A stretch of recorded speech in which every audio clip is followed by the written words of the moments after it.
Hi, this is Calim and welcome to my channel.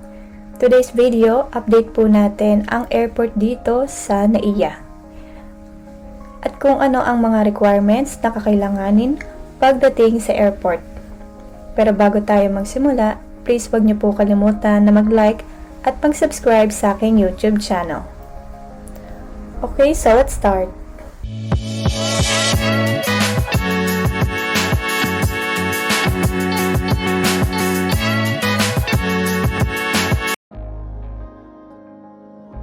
Para sa mga OFW and non-OFW departing from NAIA Airport, ito po ang mga step-by-step guide bago kayo mag-travel sa ibang bansa. First, bago po kayo mag-check-in, make sure na kumpleto po ang mga dala ninyong requirements dahil hahanapin po ito sa immigration at check-in counter. Okay, ito po ang mga requirements na hahanapin sa airport. Itinerary ticket, passport, for OFW, COE, and visa. For non-OFW, visa or residence card, and of course, ang inyong QR code ng e-travel. Okay, so if you are departing from NAIA Airport, first, go to check-in counter at ipakita po ang inyong itinerary ticket, passport, visa or COE, at ang e-travel QR code.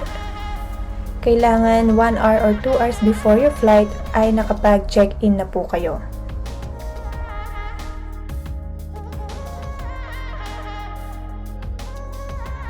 After check-in, para sa mga non-OFW or residents sa ibang bansa, you need to pay first for travel tax. At para naman po sa mga OFW, hindi na po kailangan na magbayad ng travel tax. After that, proceed to immigration. Ipakita po ang inyong passport, boarding pass for OFW, COE and visa. For non-OFW, visa or residence card.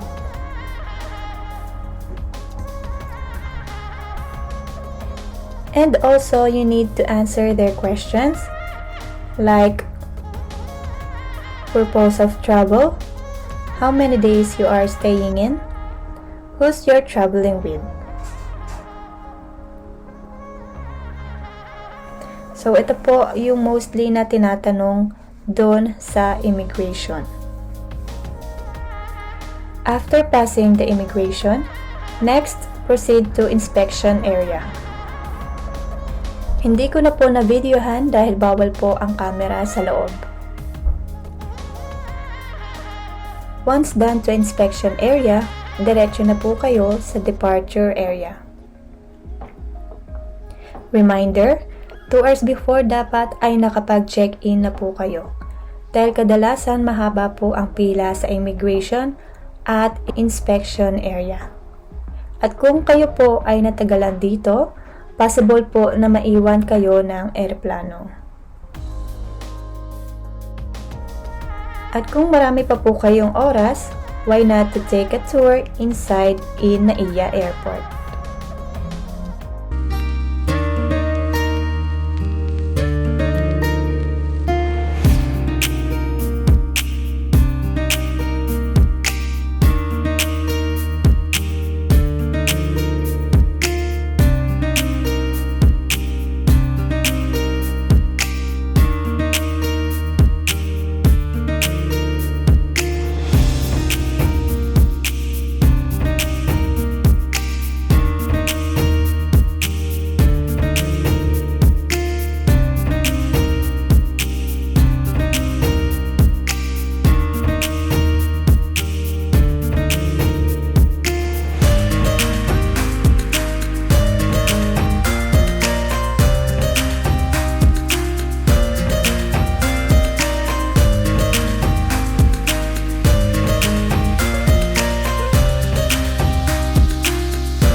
By the way guys, I'm also a travel agent.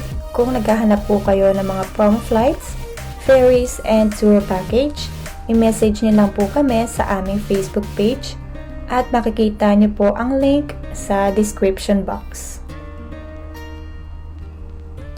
And that's it for today guys. Sana po nakatulong itong video na to at kung nagustuhan nyo, please don't forget to like and subscribe to my YouTube channel. So once again, this is Calim. Thank you for watching. God bless and see you on my next video. It's not a game, it's a rich thing.